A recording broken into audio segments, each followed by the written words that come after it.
Assalamualaikum semua, semoga kesehatan dan keberkahan senantiasa menyertai kita semua. Pada kesempatan kali ini, saya akan mempersembahkan sebuah cerita yang ditulis oleh Dio Septa berjudul, Gending Alas Mayit, Part Akhir, Tataran Pungkasan. Sebelum kita memulai cerita tersebut, alangkah baiknya untuk memberikan dukungan dengan cara like, komen, dan subscribe. Dukungan dari kalian sangat berarti bagiku dan akan menjadi motivasi bagi saya untuk terus membawakan cerita-cerita yang menarik lainnya. Dan jangan lupa mampir di Twitter Dio Septa, untuk cerita-cerita horor yang lebih seru lainnya. Ini adalah part akhir Gending Alas Mayit. Bagi kalian yang belum tonton part sebelumnya, part sudah Mimin taruh di deskripsi. Mari kita mulai ceritanya. Semua kenangan indah tentang Laksmi teringat dengan jelas di pikiranku ketika melihat senyumnya lagi. Perlahan Laksmi berjalan di depanku, air dari sendang Banu Ireng mulai menutupi hingga ke pinggangku. Namun sampai di tengah sendang, aku melepaskan tangan Laksmi. Sebuah gong tua dengan akar pohon beringin yang membatu berada di hadapanku. Sebelum Laksmi sempat menoleh, aku membacakan ajian penguat raga dan memukul sekeras-kerasnya ke arah batu itu hingga hancur berkeping-keping. Melihat reaksiku semua tercengang, setan itu membalikkan badannya. Wajahnya terlihat sangat kesal. "Kamu menipuku," ucap setan yang bersemayam dalam tubuh Laksmi. Aku mengambil bongkahan besar watu ringin yang tercerai-berai, bersamaan dengan itu terlihat gong tua yang sebelumnya berada di atas batu ini. Sebuah tulisan terukir di benda tua itu. "Ing sangisore wit ringin iki manggon layone sang Prabu." Di bawah pohon beringin ini bersemayam jasad sang raja, Ki Rusman Basukarna. "Cahyo, Ki Rusman Basukarna? Jangan-jangan Mbah Rusman yang membuat gong ini?" teriakku dari tengah sendang. Belum sempat mendengar jawaban Cahyo, setan Laksmi memerintahkan anak buahnya untuk menyerangku. Namun semua setan itu terbakar oleh ayat suci yang dibacakan Pak Sardi yang mencoba mendekat ke arahku. "Benar Mas Danan, jika nama itu terukir di sana, berarti itu peninggalan beliau saat mengalahkan kutukan Gending Alas Mayit dulu," ucap Pak Sardi. "Watu ringin sudah di tanganku. Namun apakah akan bekerja jika aku memukulnya tanpa menggunakan kayu sebagai pegangannya? Tapi sepertinya tidak ada pilihan lain selain mencobanya." Aku mengangkat tanganku tinggi-tinggi dan bersiap memukulnya ke gong itu. Laksmi mendekat kali ini wajah mengerikannya telah menghilang. "Mas Danan, jangan, aku gak mau berpisah lagi." Sekali lagi pesona Laksmi mencoba mengganggu keteguhan hatiku, namun aku tetap menjatuhkan tanganku dan memukulkan sekeras mungkin gong tua yang sudah membatu di tengah sendang. Suara mendengung terdengar ke seluruh hutan. Sebuah distorsi besar terjadi antara alas mayit dan dimensi alam gaib. "Dengerin setan laknat. Walaupun kamu bawa puluhan wanita sepertimu ke sini, semua itu tidak akan bisa membeli kesetiaanku pada Sang Gusti Maha Pencipta." Aku memperingatkan setan yang bersemayam dalam tubuh Laksmi. Sekali lagi tanganku menggenggam watu ringin dan memukulnya sekeras mungkin. Kali ini aku melakukannya dengan mantra penguat raga agar suaranya bisa menggema hingga ke desa. Suara gamelan terhenti, suara mendengung itu menyiksa setan-setan pengikut roh penari itu. Tak sanggup menahan siksaannya, setan itu keluar dari tubuh Laksmi. Makhluk-makhluk itu tak mampu menahan kekuatan besar yang muncul dari suara ini hingga mereka memilih untuk mundur ke ruang distorsi dan kembali ke alam gaib. Sebelum meninggalkan alas mayit, demit dari tubuh Laksmi melepaskan kekuatan hitam dan mengirimkannya kepada iblis Andaka yang sedang bertarung dengan Eyang Widarpa. "Andaka, kuberikan kekuatan Patih Gardapati padamu. Habisi mereka dan bangkitkan aku lagi," perintah makhluk itu sebelum meninggalkan alas mayit. Suara gong mendengung sangat lama. Warga terlepas dari kutukan dan segera meninggalkan alas mayit dengan bantuan sekar. Setan-setan alas mayit pun tidak lagi mengikuti perintah Andaka. Mereka meninggalkan sendang Banu Ireng dan menjauh dari medan pertempuran ini. "Sudah, hentikan perbuatanmu Andaka," ucap Cahyo yang mencoba membantu Eyang Widarpa. Setan itu masih diselimuti kekuatan hitam, Eyang Widarpa pun belum berani menyentuhnya. "Jangan sombong. Kekuatanku ini cukup untuk menghabisi kalian semua," ucap Andaka. Cahyo tidak sabar. Ia memukulkan lengannya yang telah diperkuat dengan roh Wanasura dan memukulnya ke Andaka. Hanya dengan satu tangannya Andaka menahan serangan Cahyo yang seharusnya dapat menghancurkan batu yang besar dengan sekali serang. Sebuah tendangan diarahkan kepada Cahyo, ia mencoba menahannya, namun terpental hingga tersungkur di tanah. Gila, kekuatan macam apa itu? Ucap Cahyo dengan gelisah. Itu adalah kekuatan Andaka dan Gardapati, kedua patih kerajaan yang terkena tipu muslihat setan itu, ucap Eyang Widarpa. Merasa bahaya yang lebih besar, aku mendekat dan mencoba membantu Eyang Widarpa. Eyang, apa kita harus menyatukan kekuatan lagi seperti saat melawan Brakaraswana? Ucapku pada Eyang. Bocah asu. Itu di alam gaib, yang bergabung denganku itu sukmamu, kalau kita menggunakan kekuatan itu sekarang, kamu tidak akan bisa kembali lagi ke ragamu, jelas Eyang Widarpa. Ia maju mendekat ke Andaka seolah bersiap melawannya. Biar aku sendiri yang menghadapi dia, ini urusanku yang belum terselesaikan. Tidak mungkin, walaupun Eyang Widarpa sangat kuat.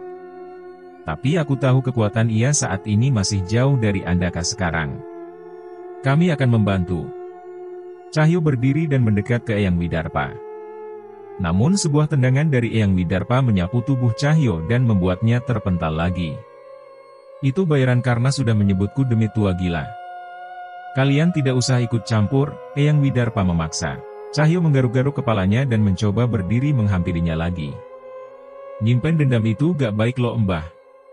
Ucapnya, aku mengerti dengan maksud Eyang Widarpa, dan mencoba menahan Cahyo. Eyang, paling gak gunakan ini, sebuah keris raga sukma peninggalan leluhurku kulemparkan pada Eyang Widarpa. Tanpa berbicara sepatah kata pun Eyang Widarpa menangkap keris itu dan memulai pertarungan. Sebuah tusukan dihujamkan ke tubuh Andaka, namun dihindari dengan mudah. Eyang melompat mundur dan mengerjang kembali dengan lincah.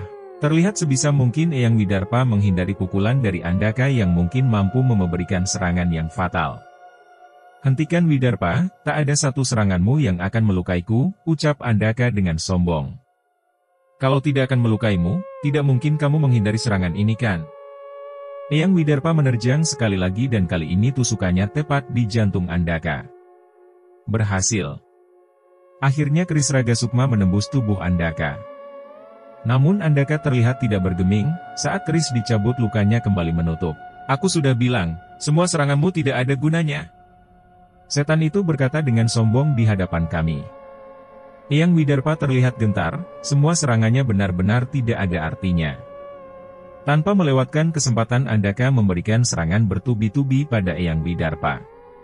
Cakaran hingga pukulan tanpa henti membuat Eyang Widarpa tak berdaya. Aku bersiap menolongnya, namun Eyang Widarpa tetap menahanku, mundur. Eyang Widarpa tetap bersikeras menahan kami. Tapi, Eyang, aku mencoba melawan. Aku iki demit, wis ora enduwe rogo, aku ini demit. Sudah tidak punya raga, ucapnya pada kami. Nanging kowe, ojo nganti mati neng kene, tapi kalian, jangan sampai mati di sini. Benar kata Eyang, dengan sedikit serangan dari Andaka saja kami bisa langsung kehilangan nyawa. Tapi aku juga tidak bisa jadi penonton saja. Aku mengingat mantra penyembuh yang diajarkan Pak Lek dan membacakannya untuk memulihkan kondisi Eyang Widarpa. Tampaknya Cahyo juga mengerti, ia melakukan hal yang sama. Semoga saja ini dapat membantu. Mendadak, muncul api putih dari tubuh Andaka. Terlihat terjadi pemisahan kekuatan dari tubuhnya. Itu perbuatan Pak Sardi, ia juga mencoba membantu Eyang Widarpa dengan mengirimkan api geni Baraloka ke tubuh Andaka. Melihat hal itu, Eyang Widarpa menyadari sesuatu. Bocah asu, apa benar jasad raja dikuburkan di sana? Eyang Widarpa bertanya sambil menolehkan wajahnya ke arah Waturingin. Itu yang tertulis di gong itu Eyang. Jawabku. Sekali lagi hantaman keras diarahkan kepada Eyang, namun ia menghindar dan melompat sejauh mungkin. Nampaknya mantra penyembuh dari Pak Lek bekerja juga pada Eyang Widarpa. Secepat mungkin Eyang melompat menghampiri ke tengah sendang dan berdiri di atas Waturingin yang telah terpecah. Segera keris raga sukma ditusukkan ke tengah-tengah batu itu, Eyang berlutut layaknya seorang patih yang memohon kepada rajanya. Kulo nyuwun idin kanggo nyilih kekuatan sang Prabu, saya meminta izin meminjam kekuatan sang raja. Seolah menyambut perbuatan Eyang Widarpa, tanah mulai bergetar. Air di sendang Banyu Ireng surut masuk ke dalam tanah. Terlihat akar pohon beringin yang lebih besar di bawah kaki Eyang Widarpa. Sebuah kekuatan merasuki keris raga sukma yang ditancapkan oleh Eyang Widarpa.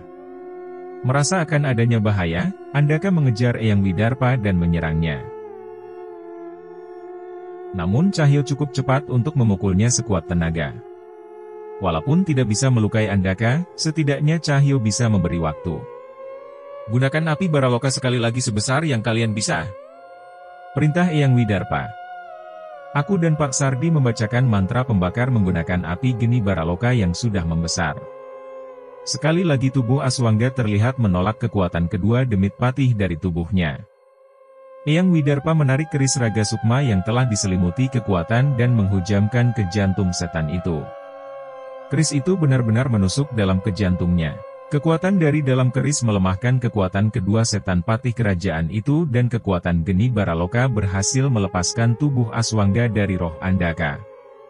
Tak melewatkan kesempatan, Eyang Widarpa menarik roh iblis itu, mencabik-cabiknya dan menghabisinya dengan keris raga suka yang tergenggam di tangannya. Suara mengerang terdengar di seluruh alas mayit, seolah menandakan kekalahan setan itu dari pertempuran ini. Keheningan yang cukup lama terasa di tengah hutan yang gelap ini. Hampir tidak ada sisa kekuatan di tubuh kami setelah serangan terakhir tadi. Eyang Widarpa masih terduduk di atas waturungin tepat di mana jasad sang raja dikubur. Kami mencoba berdiri dan menghampiri Eyang. Dan ia mencoba berdiri sambil menatapku. Danan. Saiki wis rampung, Danan. Sekarang sudah selesai, ucap Eyang Widarpa padaku. Tunggu, kali ini Eyang memanggilku dengan nama, bukan lagi bocah asu.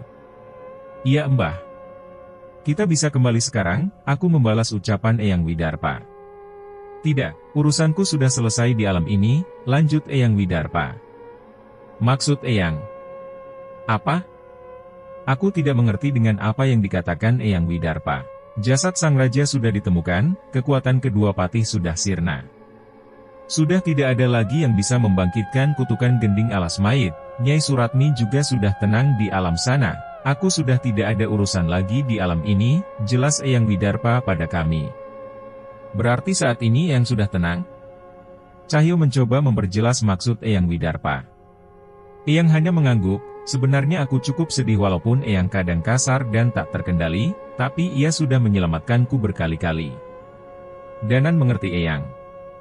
Rasa terima kasih Danan gak akan cukup, tapi saat tahu Eyang sudah bisa pergi.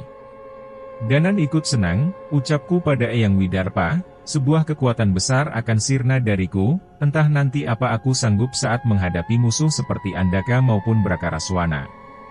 Simpan lagi keris raga sukma ke dalam sukmamu, lafalkan mantra leluhur itu saat kamu dalam bahaya. Eyang Widarpa memberikan keris raga sukma kembali padaku. Apa Eyang Widarpa akan datang saat aku membaca mantra itu? Tanyaku. Ia hanya menggeleng. Keris raga sukma itu adalah hadiah sang raja saat aku menyelamatkannya keluar dari kerajaan. Dan mantra itu kubuat untuk melindungi keturunanku, jelas Eyang Widarpa. Saat kamu membaca mantra itu dengan keris raga sukma di genggamanmu, leluhurmu yang lain akan datang membantu. Sepertinya aku mengerti dengan yang dimaksud Eyang Widarpa, namun aku khawatir. Makhluk apa yang akan datang saat aku menggunakan mantra itu lagi? Eyang Widarpa menoleh ke arah Pak Sardi. Jaga desa Windualit, jadilah kepala desa dan gunakan api geni Baraloka untuk membersihkan seluruh hutan ini, pesan Eyang kepada Pak Sardi. Sampaikan salamku pada Pak Demu. Eyang berpaling dan berjalan meninggalkan kami, rohnya menghilang bersama rintikan hujan yang mulai reda. Pagi mulai datang, kami kembali ke desa, terlihat Sekar masih sibuk mengurus warga desa yang terluka tapi sepertinya cukup banyak warga desa yang sudah sehat dan ikut membantu. Kami memutuskan tinggal beberapa hari sambil sedikit membantu memulihkan kondisi desa setelah hilangnya kutukan gending alas mayit. Di sisa waktu kami di sana, kami saling bertukar ilmu dengan Pak Sardi dan menikmati keindahan alam di desa Windualit yang sebelumnya tertutup oleh kutukan. Mas Danan, Mas Cahyo, yakin udah mau pulang? Tinggal di sini lebih lama juga gak masalah kok.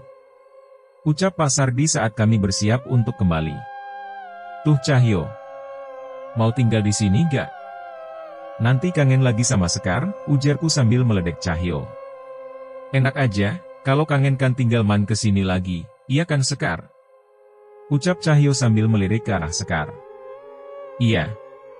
Mas Cahyo bisa ke sini kapan aja kok, langsung ngajak orang tua juga gak apa-apa, Sekar menjawab ucapan Cahyo dengan tersipu malu. Aku tertawa kecil, tapi rupanya tidak dengan Cahyo. Ia termenung saat Sekar berkata mengenai orang tua Cahyo. Heh, lampu hijau tuh. Aku menepuk bahu Cahyo menyadarkannya dari lamunannya. Iya, ya udah, kami izin pamit ya. Sekar jaga baik-baik kedua orang tuamu ya, ucap Cahyo pada Sekar dan segera kami meninggalkan desa Windualit, desa terpencil di kaki Gunung Merapi yang menyimpan banyak misteri. Selesai. Akhirnya kita sampai di ujung cerita, Gending Alas Mayit. Untuk semua part video, sudah Mimin taruh di dalam deskripsi. Dan kalau tidak ada halangan, besok Mimin akan lanjut untuk upload cerita baru. Jangan lupa untuk like dan bagikan cerita ini kepada teman-teman dan saudara kalian, supaya channel ini terus berkembang.